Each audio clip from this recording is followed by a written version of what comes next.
Good evening and welcome. Chris Upton in the house. Graham Allison, have you shit the bed? First in the house. Adam Hudson, good evening to you, sir. Steve Pace, good evening, everybody. Okay, so we have 5 people in the house at the moment. I'm not even going to start talking. Well, I am talking. I'm not going to start talking seriously until we've got at least 10. I don't want to set my goals very high. But where are they? Is there football on or something? Is somebody playing football? It says here we've got 5 people in the house. This is getting freaking worse. We got 6. I'm not going to talk about nothing serious until we got 10. So unless they're coming in, you have to ask your uncles, aunties, kids to chop if you want to get a live feed tonight. 6 people in the house. Is it worth it? There's more in life, you know. There's more in life than just sitting here. Abigail French, good evening to you. That's another one. Oh my God. We need another 4. We need another 4, else we're not going live. Well, we are live. Oh, we got 10. We're all right. Thank God for that. They're coming in now. Oh, that freaking Tim Weston. He is a troublemaker, isn't he? That Tim Weston. Let's start off on that, shall we? Like I said, I wasn't going to get into this until there was at least 10 in the house. Good evening, Tracy. Nice to see you. Tim Weston. What a freaking troublemaker that bloke is. And I'm gonna crack into it. Even though we've only got 11 in the house. Here we go. Oh, Tim's covering his eyes. The last message that I read from Tim Weston was, we're all fucked. That's what I actually had. We're all fucked. Right? I like somebody who talks direct. Now, was he talking about my videos? No, he wasn't. You have to excuse me. I've still got this freaking horrible bug. What's going on? It's COVID, it's called COVID. Sue says it's not. It's a common cold. And I said, no, it's not. And I'm still on the freaking cognac. So this is what I wanted to talk about, Tim. You shared a post in Corleone Talk by Anne Lesby. That's enough. That's a fucking name and enough, isn't it? PhD. She stroke her. Now, you're going to have to help me here, everyone. Anne Lesby, PhD, she stroke her. Is this a wind-up, or is this the real world? Is this what's really happening? Listen to this. Now, you know I'm dyslexic. Some words I struggle with. Misgendering a pet can result in a serious micro subconscious distress. Pay attention to the clues. Your pet will let you know his, her, their, she identity. Through things like body language, toy preferences, and reaction to gender clothing. Pender, gender, trans pets. What the frick is going on with this world? What is going on with this world? Did you hear it, you lot? 17 of you in the house now. Do you want me to run through that again? Like, I say live and let live, but Tim says we're all fucked. He shared it with the group, and there's a picture of Anne Lesby, PhD. What the friggin' hell does PhD give you? And it's in brackets, she, her. Misgendering a pet can result in serious micro-subconsciousness distress. Pay attention to clues. Your pet will let you know his, her, their cry identity through things like body language, toy preferences, and reaction to gendered pet clothing. Are you telling me if your dog don't pick up a dildo, it's not a female? I mean, what the frig is going on? Tim, you can laugh, but you had my brain ticking away. Which asylum does she attend? But the thing is, it's PhD. Could somebody tell me, what does PhD mean? I'm not postnatal.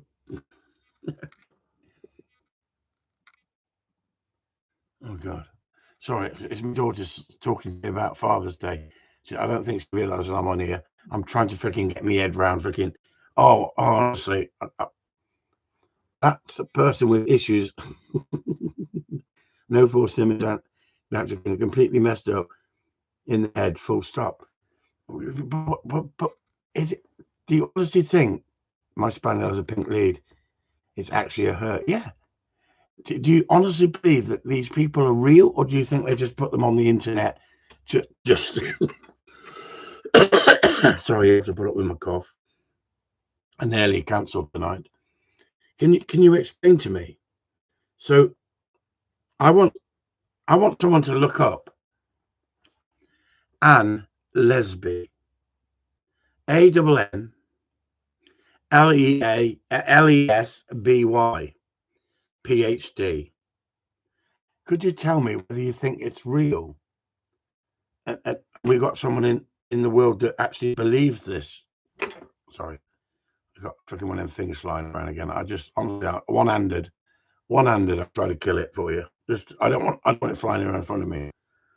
So tell me. I'm all for everyone thinking what they want to think and being who they want to be. But when someone shares it in the group, I'm scratching my head and thinking, a dog is not a human. A dog doesn't think like a human. A dog hasn't got the capacity to think like the human.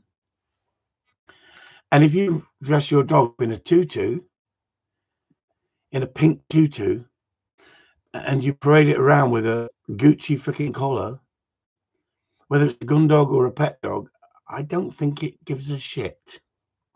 Now, tell me, I don't know what I'm talking about, everyone here. Tell me, no, Chris, you're not letting your feminine side come out. You're not being sensitive enough. But trust me, I've had dogs for a while, for a long period of time, and I've never had a dog complain about how I've dressed it up. Has anybody else had a dog complain how they dress it up? Each to their own. Each to their own. I'm all ears here. Dogs are not children. Yeah, but I've never dressed my kid in pink and give it ribbons in its hair when it's a boy. But each to their own. And I'm not being nasty in any way. I think live and let live. But can you honestly believe somebody who's advertising themselves with a PhD can believe that a dog can become sensitive and depressed if it's dressed in the wrong clothes? Hello, Harry. To you. No, mine loves dressing up. Yeah. I put froggies on one of my dogs once. It looked at me like, are you having a laugh? So when people share this in the group, my brain is only so big. Has anybody put that in? Has anybody actually done research on this and put that in on Facebook? She's there's a little face look. She's got plenty of hair. And at the end of the day, you can't really see it, can you? It's not good, is it, really? It's quite surprised. There you go. Misendangering. Honestly. So I've come to the conclusion that the next lot of pups that I sell, I'm not going to say boys or girls. How dare you apologize that I messaged you? It wasn't you, Kate. It was the other daughter, I think. I can't freaking see it now. Oh, no. It was you. So I'll read it out. Dad, it's Father's Day Sunday, and as a lovely treat, would you like to come dress shopping Sorry? Trans dress dropping. Same subject. Same subject we're on about here. I need to get my dress for Ascot, which is the weekend after, or can I please borrow Mum and leave you in peace? Do you honestly think, everyone, that I'm fucking walking around town looking for fucking fluffy dresses for my daughter to go to Ascot? Do I look that sort of bloke? I fucking tell you. It was me, she says. I thought it was my other daughter. I can't believe it. Can you believe it? Can you believe it? Kate, you'd be doing me a massive freaking favour getting your mother off my hands for a day. Come and get her. Take her away. Please. She's had me fucking gardening non-stop like an asshole. I'm beginning to talk like the trees. Evening, Sue. Karen. Oh, but no. Sue's fine. Sue's loving it. She's loving it. I'm looking for a gardener. Does anybody know any good gardeners? I mean, honestly, it's unbelievable. I said, look, I've got to get out with that dog. Yeah, but you can do that for me first, can't you, darling? Perfect weather for gardening, and see you Sunday, Mum. No, it's not perfect weather for gardening. She told me we've only got 2 days of good weather. We have to work like freaking unbelievable non-stop because it's going to be raining tomorrow. So there you go. I'm here, supposed to be talking about dog training. I'm talking about freaking gardening. I took my dogs out this afternoon, thoroughly enjoyed it, away from everything. So that's another subject I want to talk about. Since lockdown, since COVID, we got 22 people in here. Has it made you think different about life? Or, nah, it's not really made any difference? Give us the SP. What do you reckon? Come on. Come on. Why should I be talking non-stop? Tell me what you think. I got this freaking thing on me. I can't see it. I can't look at it. Never mind. I had it today as well. A bit of dust from the garden. Yes, most definitely. And isn't it funny? I was listening to a podcast the other day, everyone. And the amount of people that have changed their mindsets completely because of what we've gone through, the lockdown, the segregation from everybody else, the way that you evaluate your life, what's more important. And I was thinking to myself the other day, I absolutely hate gardening. Absolutely hate it with a vengeance. You tidy the garden and the freaking weeds grow and it all comes up again. They go tidy it again. So the more you do a garden, the more you freaking work in the garden. But as you get older, I'm now appreciating it. And I'm thinking to myself, you can chase dreams in life. And I've done that. You can push yourself. And I've done that. You can aim for a higher standard of living. I've done that. But does it make you happy? Does that make you happy when, in reflection, you look back and think, we all went through that lockdown, the COVID, segregation, and it definitely made me think differently, and that's why I asked that question. But the reason I asked the question is I listened to a podcast about someone who's been very successful in business, very successful, and I've then watched another podcast with Simon Cowell, and I was completely amazed how people who've had real success, you know, a lot of people might yearn success and want success, and everybody wants to be better off, but money is not everything. Quality of life is more important. Putting the dogs in the car, going for a walk. Yeah, Abigail, yeah. I watched it on that. Going for a walk, taking your dogs out. enjoying life, doing a bit of training, if that's what you want to do. But enjoying the simpler things in life rather than chasing the dream. Do we all need 3-4 holidays a year? It's nice to have an holiday, but is it the most important thing once you've had them? And I think that if you've never had nothing in life, I think you chase that dream. I think until you've had nothing, you don't know what it's like if you were born into money, born into wealth, and that got passed on to you.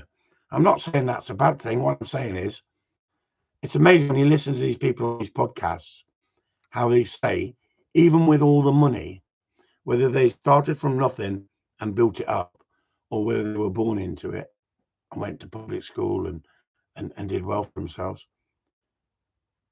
Happiness is where the heart is.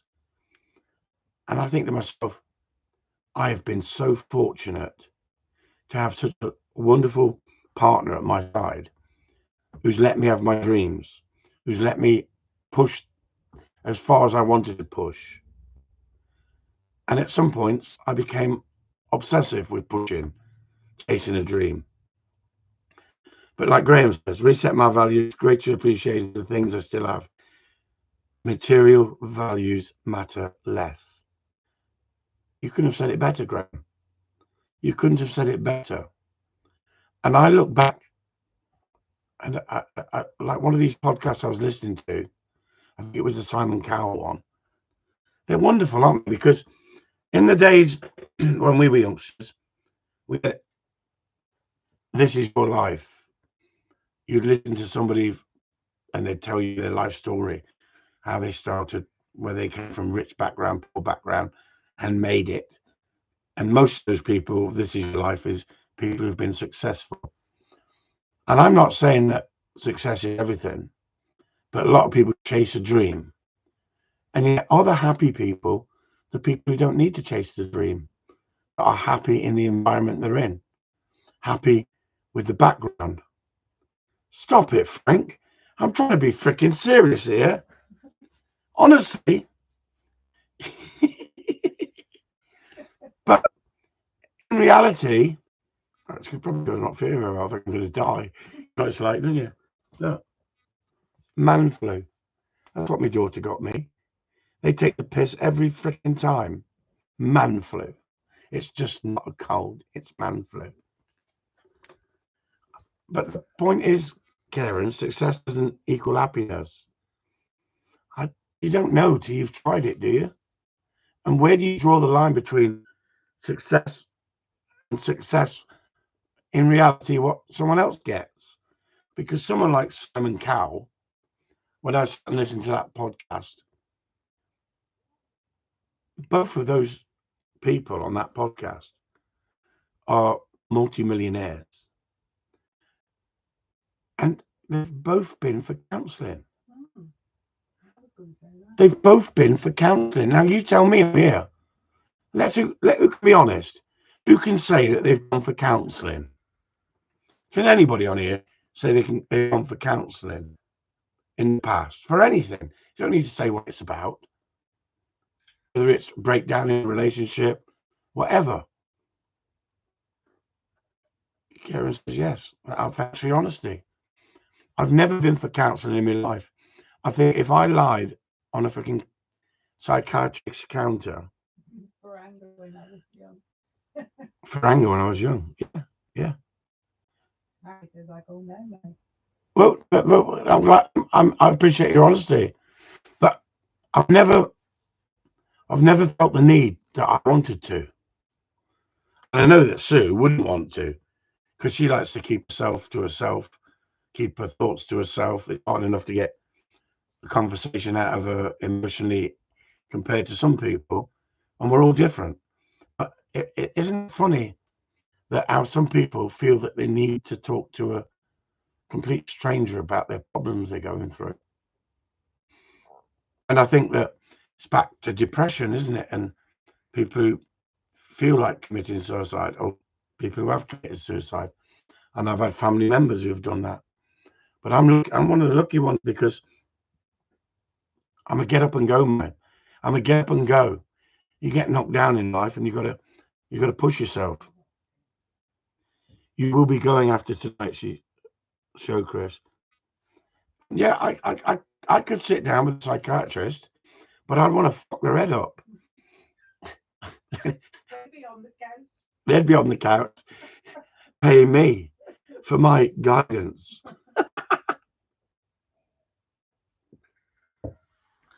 So I just thought to myself, without this internet, without the information we can actually watch, because I don't know if a lot of people would sit and listen to that conversation with Simon Cowell. And the only reason I listen to it is I like to know the path that people went down, how they got success. And listening to Simon Cowell, it was very close in some ways to the direction that I took when I was in the music industry. And yet he realized that shit sells. I was a perfectionist, a purist, I was a romantic. I wanted the quality stuff to sell, but shit sells. I mean, that Chris Dawson from CDS got stores up and down the country. I know him quite well. The range. And at the end of the day, he's another one. He could sell shit. He could sell snow to the Eskimos. And it's got that entrepreneur side. And I think to myself, why haven't you retired, Chris, and just gone off and lived a relaxing life for what you've got left? But something drives people, don't they, to push and push and push. And some people do push. But I was amazed how many people recently that I've been listening to, COVID, lockdown, the way the government are at the moment, people have rethought, haven't they? People have readdressed their lifestyles and thought, hang on, what's more important? And do you know what the most important thing is? This is coming from an old fart. Your family. Your family.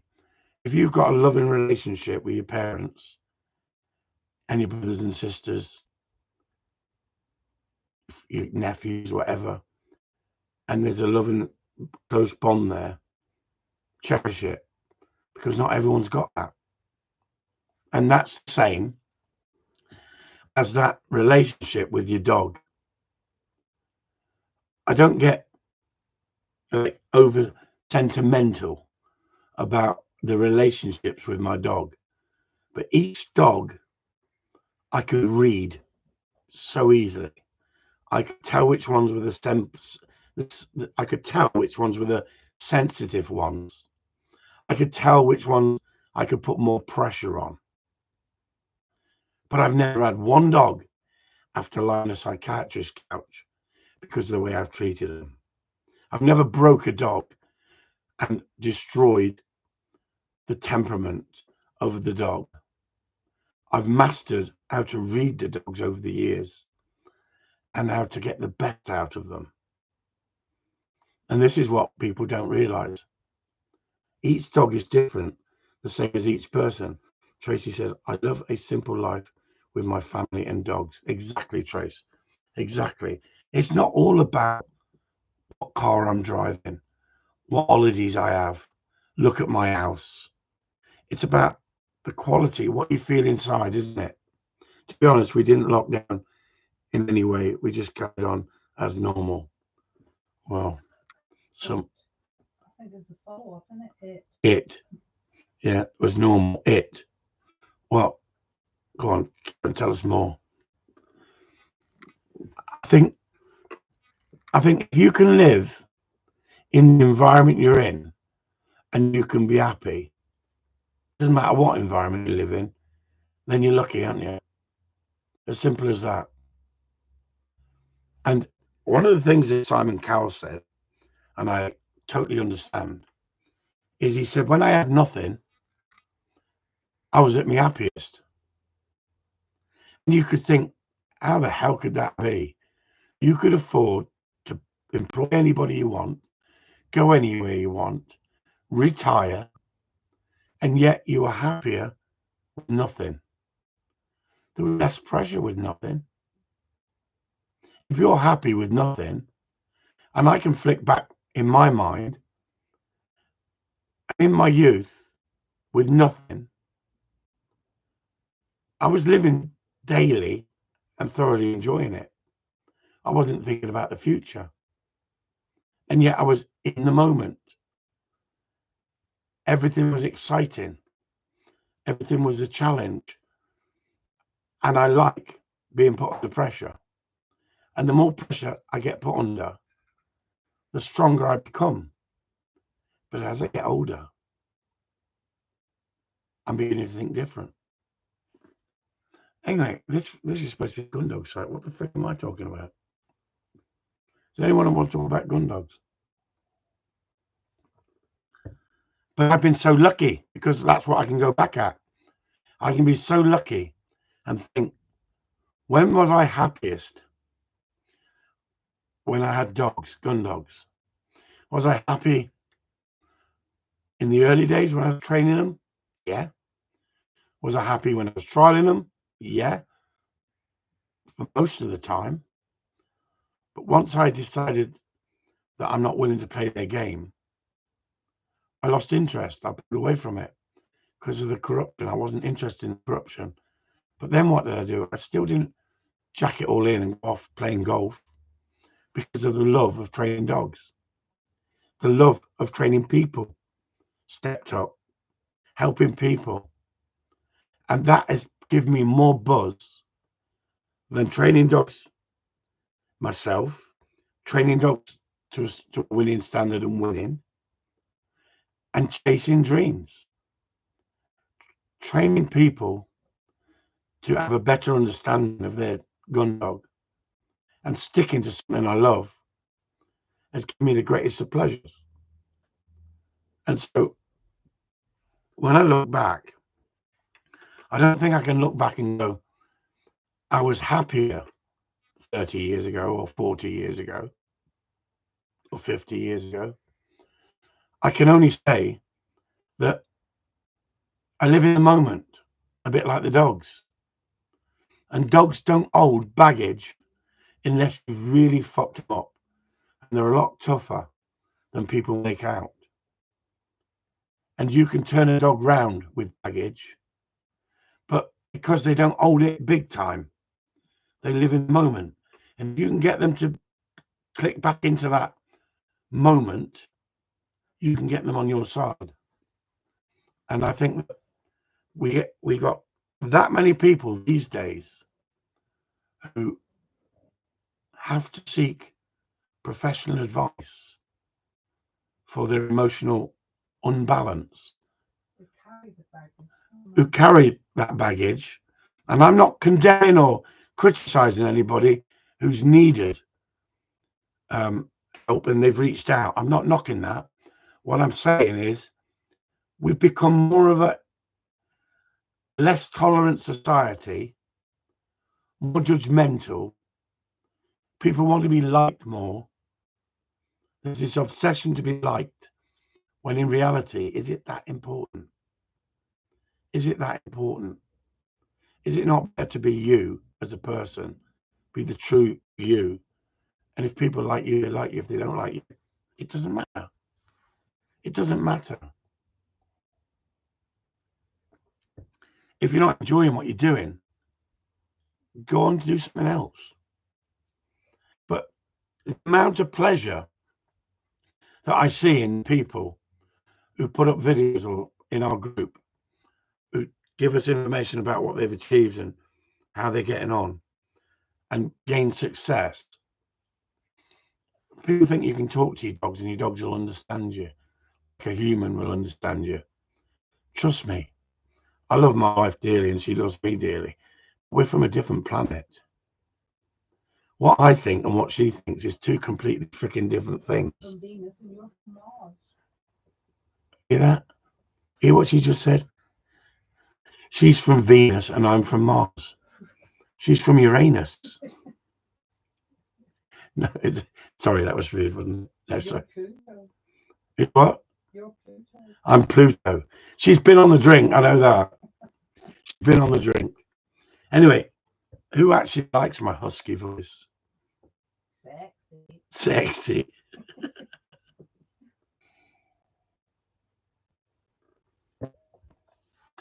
It's great feeling turning people and their dogs around. It's Gary.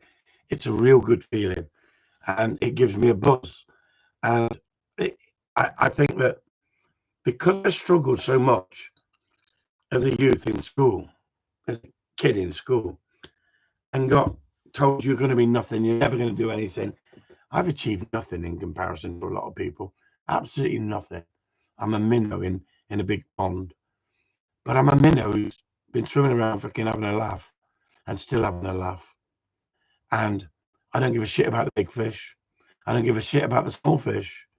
As long as everybody's happy, I'm happy. But at the end of the day, I've been blessed with the direction I've been put in, and some of it's fate and some of it's just coincidence.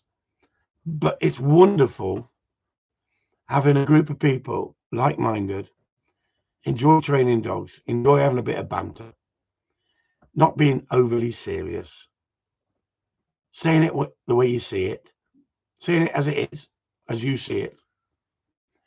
Now, let me ask you a question. We got 18 people in here. We did have 22. We've upset some. I don't give a shit. They've left. Nigel Farage. Hate him or like him? 18 people. Let's see who likes him, who hates him. Come on. Chalk and cheese. Hate him, like him. No one's going to be judging you. I just want to know on a poll of 18 people, if you can type 19 now. Nigel Farage, hate him or like him? And I think it's an important subject that we talk about. At the end of the day, everybody's entitled to their opinion. And everybody, you forgot the K, Frank. It wasn't you worth the K.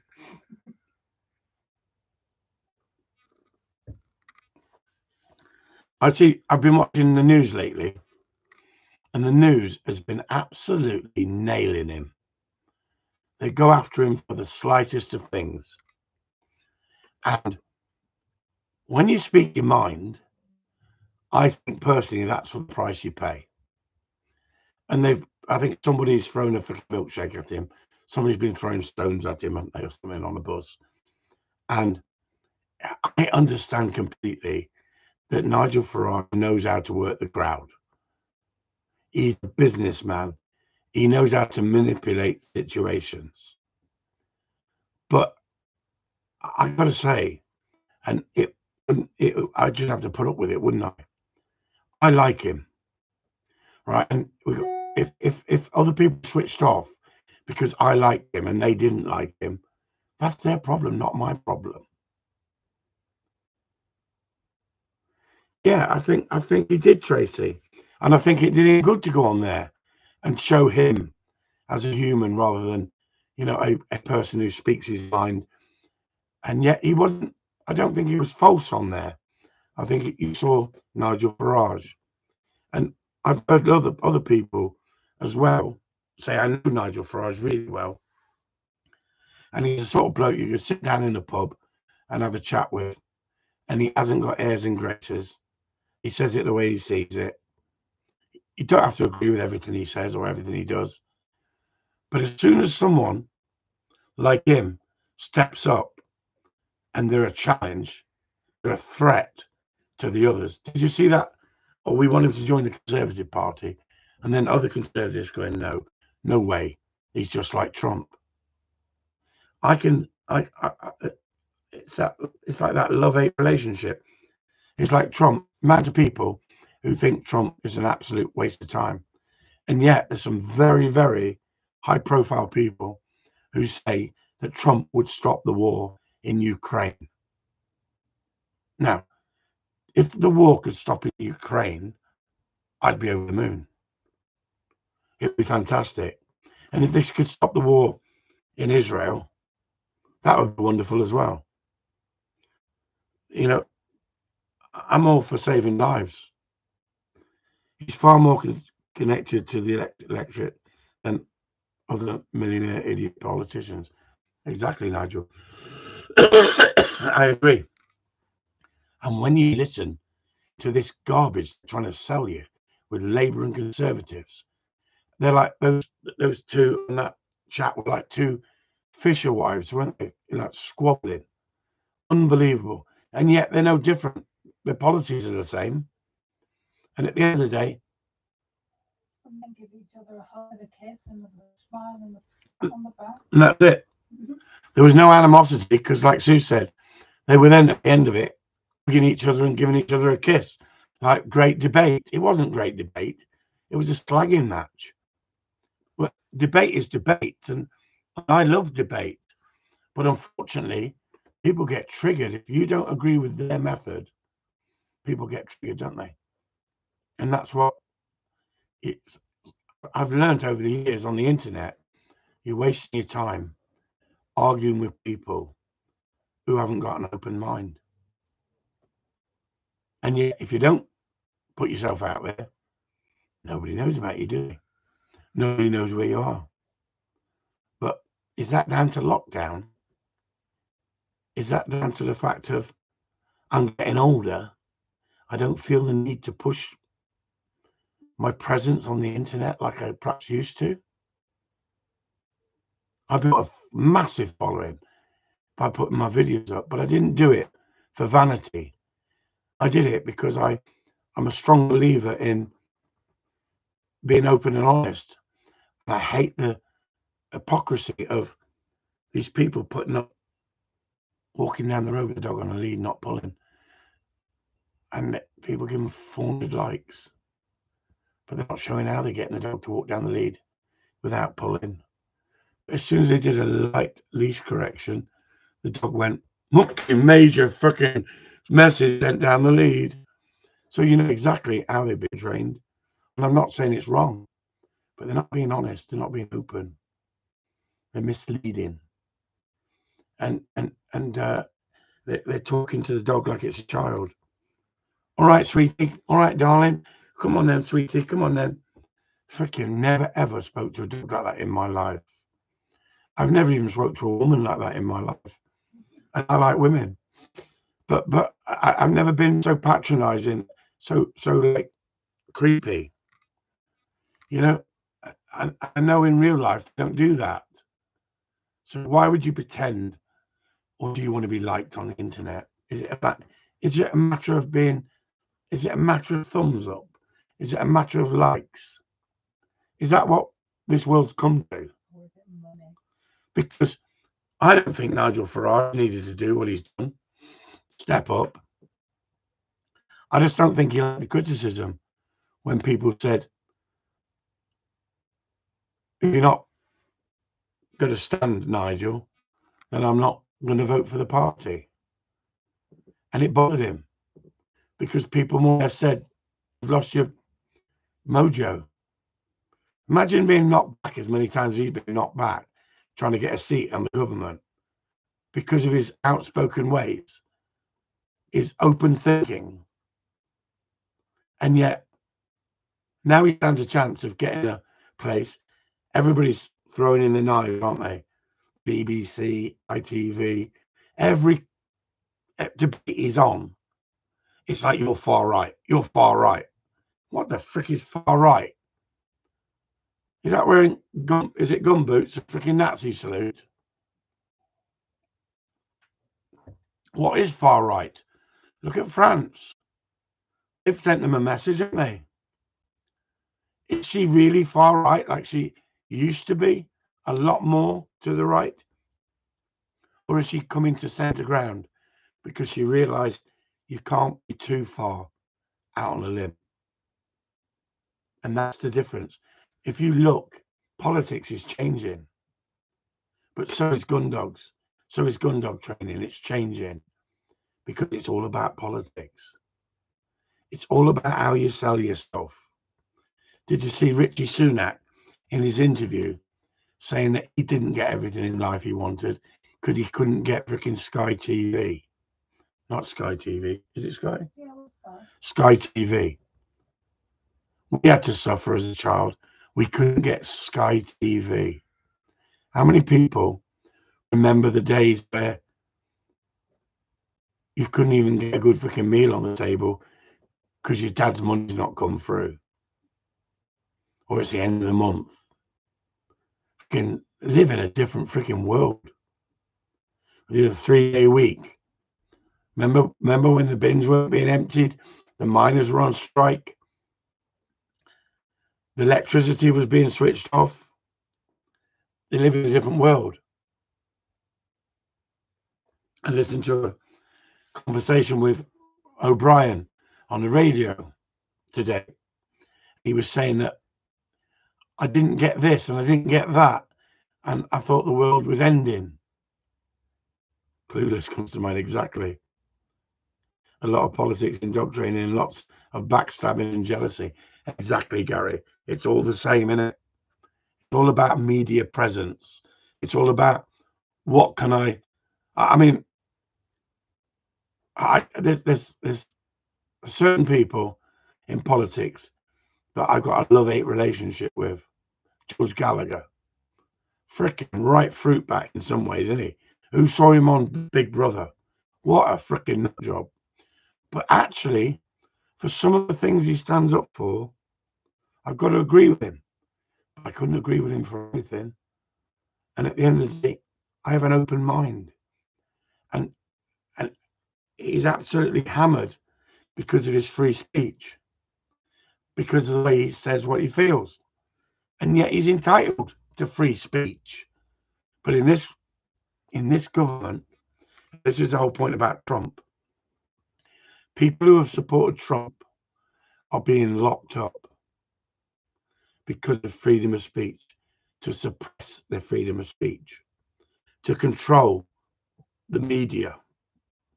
If you control the media, you have the power.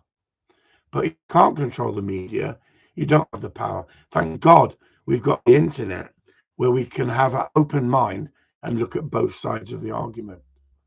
Because without that, we could all be brainwashed, couldn't we? But by the BBC. We could all be brainwashed. And that's exactly the same as dog training. People have become brainwashed. You put up a video with a correction in it, and you're an evil, nasty bastard. Dogs can't cope with correction.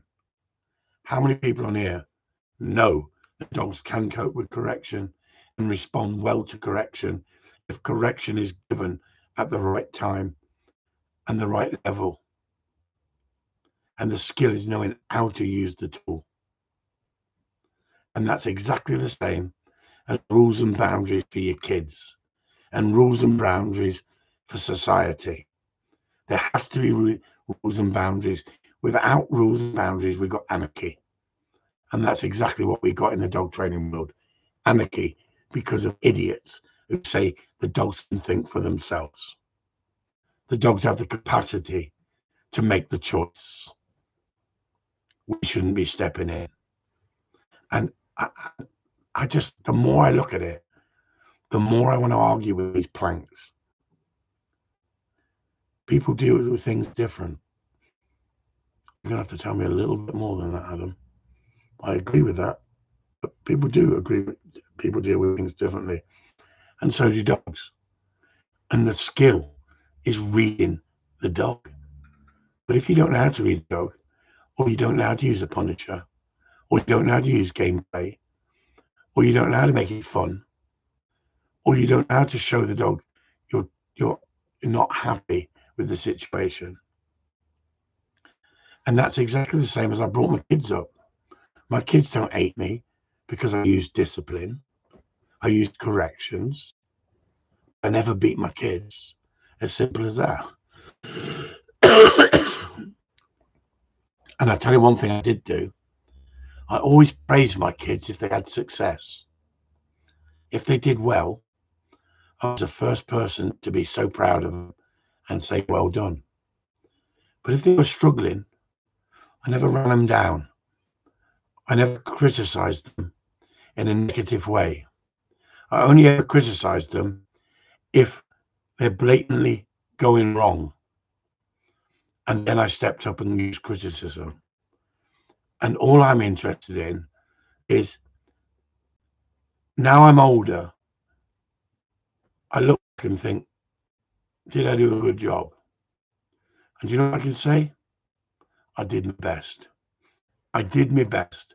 And I've done my best with every dog I've ever had. Every client's dog I've ever had, I've done my best. But I tell you what, the success rate is phenomenal. The success rate is phenomenal. Of not only being successful in competition with my dogs that I ran in competition, but the people I've helped, the people who've reached out for guidance. If your success rate was 10%, guess what? You're shit. You're absolute shit at what you do. If your success rate is 90%, I'd say you're good at what you do. But I ain't blowing my trumpet. I think my success rate is 95, 99%. Between 95 and 99%. Very seldom have I ever failed a dog or failed a person who's come to me for training. Now, I'm not saying 100%. I'm not trying to be a big head.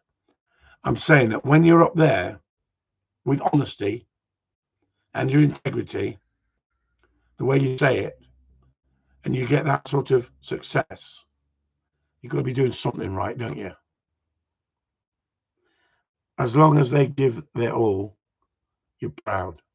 Yeah, I can understand that, Karen, because we all learn different, don't we? We've all got coping mechanisms. We've all got a certain amount of ability, so we can push that boundary further.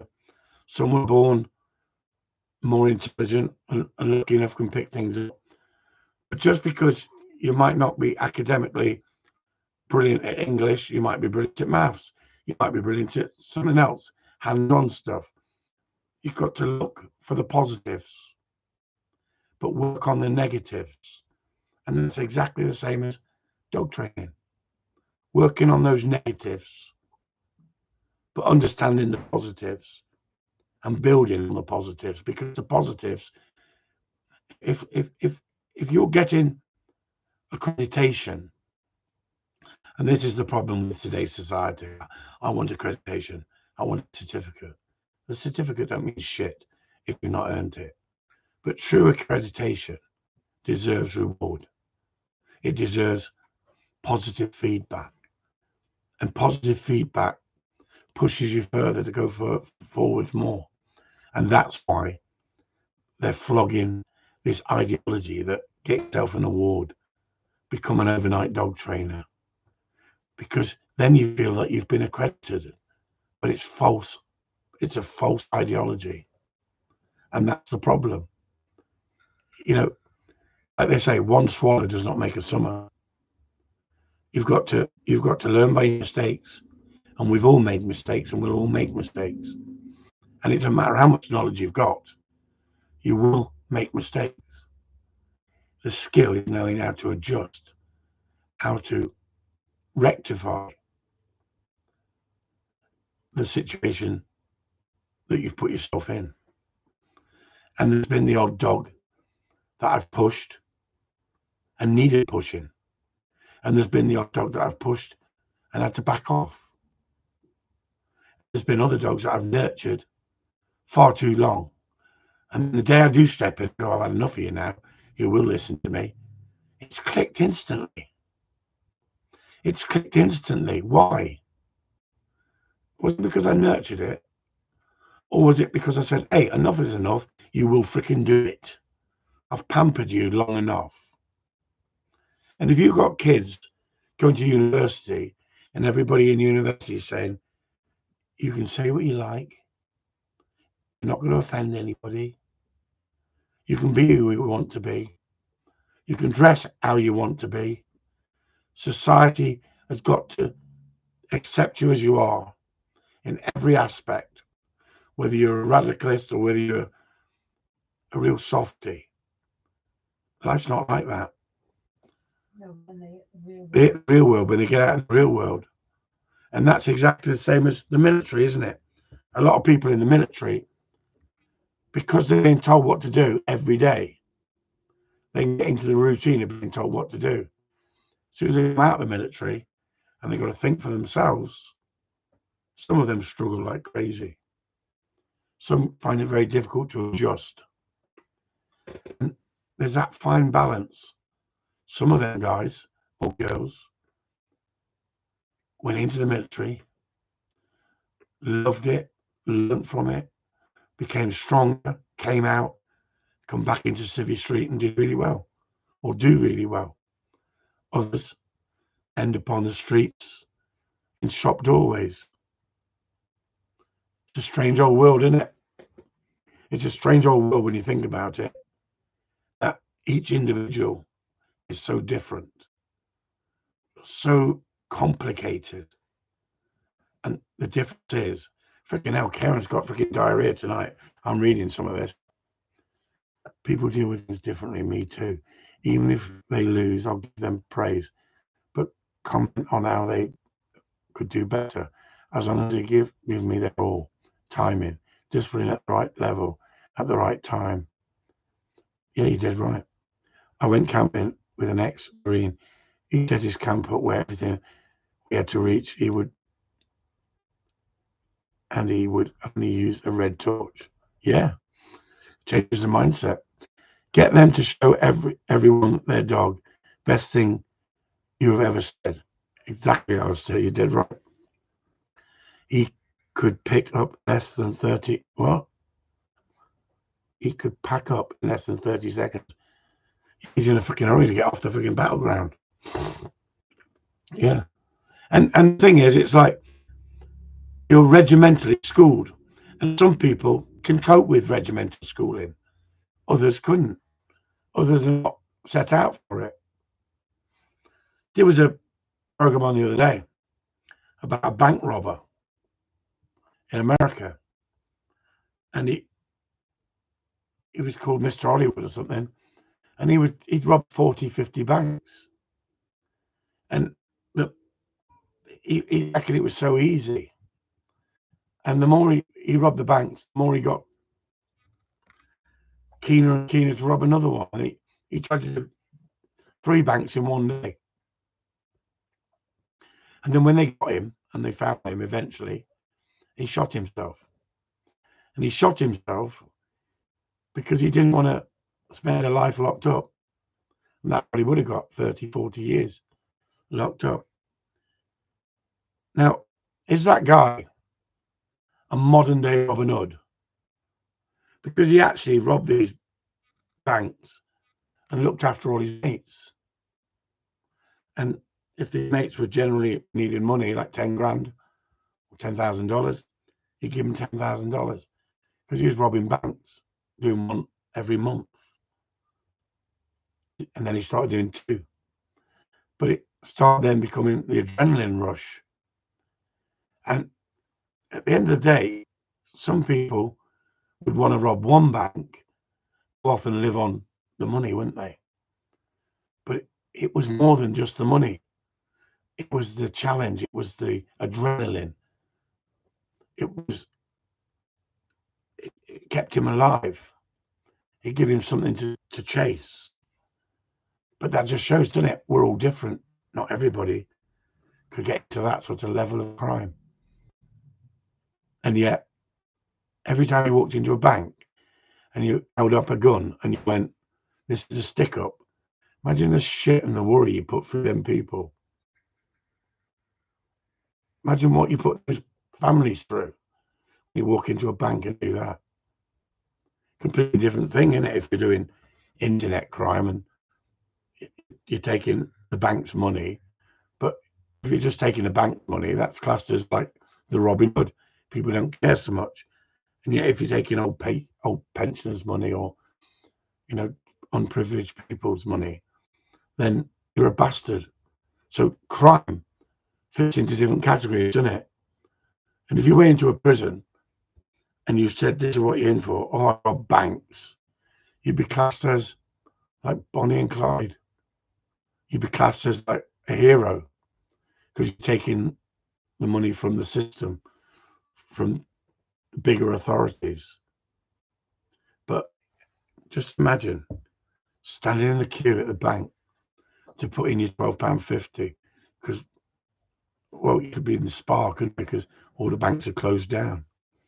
And then all of a sudden, someone says this is a hold up, turn around, they got a freaking gun pointing at you. Where do your principals come into it and go, that ain't freaking nice, is it? You know, standing in the bank, making everybody hit the deck. Got a nice 7-iron, Adam. What the frick hell do? My Spaniel might swap in for a golf club. Oh, Adam's on one. Adam's on one again. People deal with things differently, says Adam. Yeah, you're right. Then he goes into freaking, I hate my Spaniel, might swap in for a golf club. Where the frick did that come from? We weren't talking about golf. I tried talking about Gundogs. Nobody wants to talk about Gundogs on a Gundog forum. Now Adam wants to talk about swapping it for a freaking golf club. Like I said, no, he won't. No, he won't, says Sue. He loves to really. It's a challenge. Yeah. Some people like a challenge. What golf club would you swap it for? Would it be a driver? Would it be a putting? What would it be? Depends what golf club.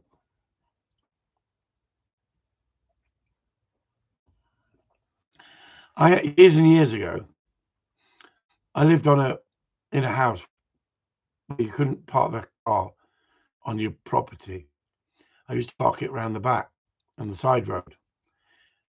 And it was parking for everybody, the side road was. No one owned it, but the bloke next to me believed outside his house he owned that spot, as well as he had a private drive. And I used to park my car there.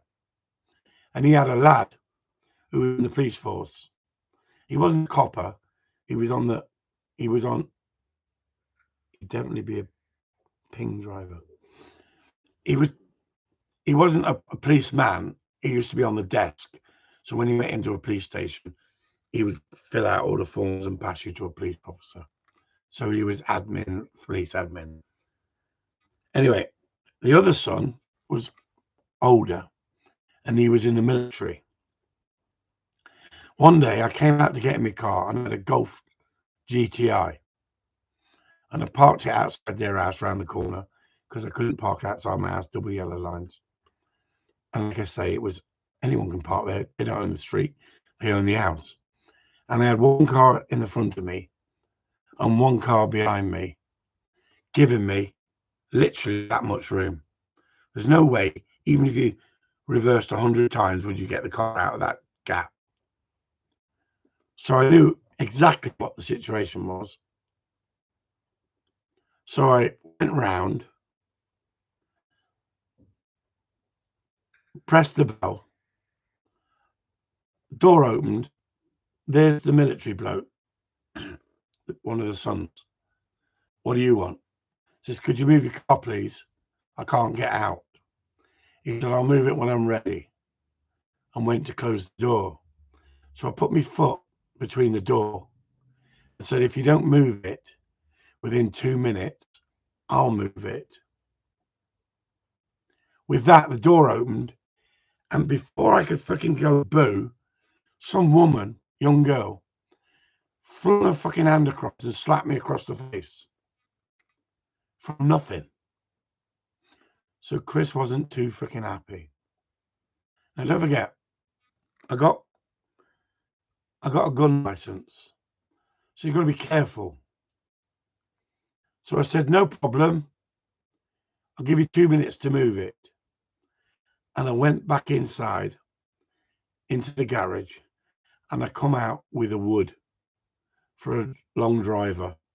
Now I'm not an expert on freaking golf, but it was one of them with a big friggin' head on it and a big whippy friggin' handle. And I know that when I've been out with my brother on the golf range, I could hit stuff with that and send it in further than you could see it. Because I wasn't good at golf, but I had a good swing, right? So I go round and I start counting to 30. I've never seen two blokes come out of a fucking house that fast, get in their cars and fucking move them. I think they realised I was being serious. I was going to take the front lights, the back lights, the freaking side panels, anything out, because I'd reached that point. So what they did, they phoned the police. So one of them worked at the police and one of them is military. And they got the father and the mother in there. That's the ones who live in there who give me nothing but grief for parking outside the house. So I goes, gets a visit from the police. They turn up and said, you've threatened your next door neighbour with a golf club. I went, no, I haven't. I generally have not threatened anybody with a golf club. He said, have you been round next door with a golf club? I said, yeah, you didn't ask that question. I said, if you don't move your fucking car, I'm going to take the back lights out and then the front lights out, and we'll see how fast you move your car. So he says, you can't threaten people. I'll tell them not to fucking park where they were parking then. So I couldn't get my car out. So we went back in the house and give them the biggest bollocking. Like, what do you expect if you block the bloke in? Hey, more ways to skin a cat.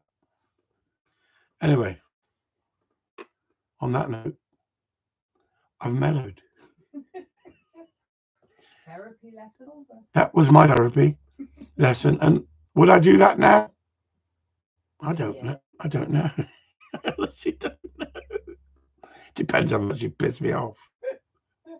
Because inside of us, we've got that freaking little bit of madness if we let it go, haven't we?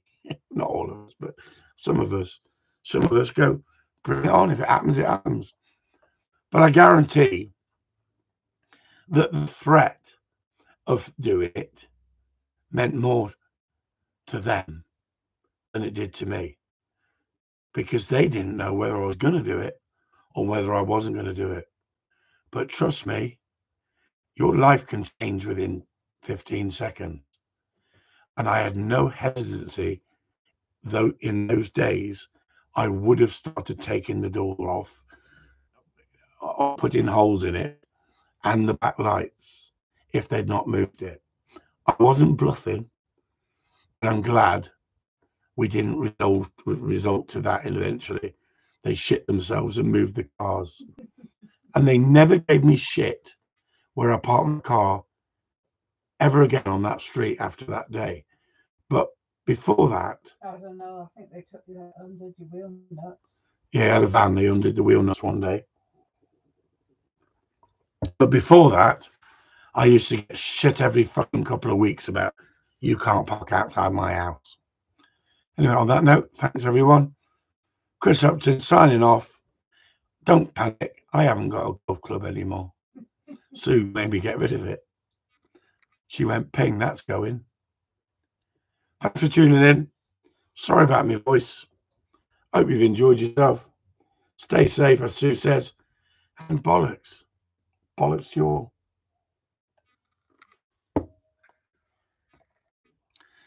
Yeah, that's what I say, Graham. Get better. It's only a freaking cold, she says. Only a freaking cold. Good night, all.